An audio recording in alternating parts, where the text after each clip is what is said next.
दुष्ट राजा वासना के अभिभूत हो महात्मा जी के सामने कुछ भी अंट संट मनमानी कहानी बनाकर पेश करता है और कहता है, आप ही बताएं प्रभु जी, अगर कोई व्यक्ति आम का पेड़ लगाकर उसकी देख रेख कर उसे बड़ा करता है और पेड़ के बड़ा होने पर वो उसके फलों को किसी और को ना देकर अगर खुद खाए तो क्या ये पाप होगा? राजा की बात सुन महात्मा जी बोले, नहीं राजन, अगर बात पेड़ के फल खाने की ही है तो इसमें भला क्या पाप हो सकता है? अपनी मनमानी कहानी बनाकर और महात्मा जी के आगे कुछ का कुछ बताकर घिनौना राजा अपने मन को तसल्ली देता है कि उसकी गंदी सोच गलत नहीं है और खुशी खुशी महात्मा जी से विदा लेकर वापस अपने महल की तरफ चल पड़ता है। राजा के साथ गए उसके नौकर भीमा को राजा की ये कहानी और उसका ये व्यवहार बहुत अजीब लग रहा था, पर राजा से कुछ कहने या पूछने की भला उसकी क्या मजाल। इधर बेचारी राजकुमारी को भी रात भर ठीक से नींद नहीं आती। सुबह होने पर वो अनमने मन से उठती है, पर अब भी कल की बातें रह रहकर उसके दिमाग में उथल पुथल मचाए हुए थी। अंततः राजकुमारी तारा ने सोचा कि कहीं ये सब उसका वहम तो नहीं, क्या पता उसके पिता ऐसे ना हो और वो ही उनके बारे में कुछ भी अनाप शनाप सोचे जा रही हो। इसी सोच के साथ राजकुमारी अपने पिता से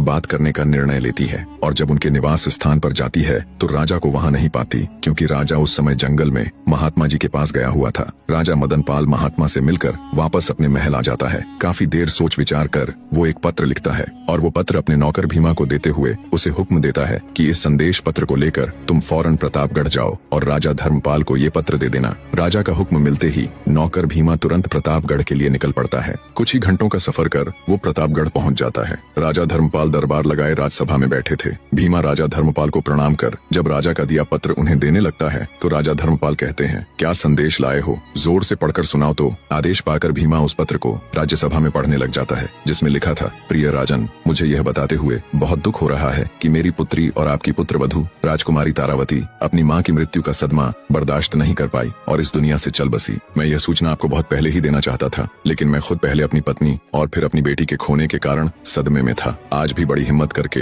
ये संदेश लिख पाया हूँ। हे राजन, आप राजकुमार अभिमन्यु के विवाह हेतु कोई अन्य राजकुमारी ढूंढ लीजिए। खेद के लिए आपसे माफी चाहता हूँ। राजा मदन पाल। ये खबर सुनते ही राजा धर्मपाल को बहुत बड़ा धक्का लगा, पर राजा धर्मपाल से कई गुना ज्यादा धक्का संदेश लेकर आए नौकर भीमा को लगता है। सुबह महात्मा के पास जाने वाली घटना और अब ये पत्र, उसे क और ख जोड़कर राजा के बुरे इरादे समझने में ज्यादा वक्त नहीं लगा। वो तुरंत तेजी के साथ विलासनगर के लिए रवाना हो जाता है।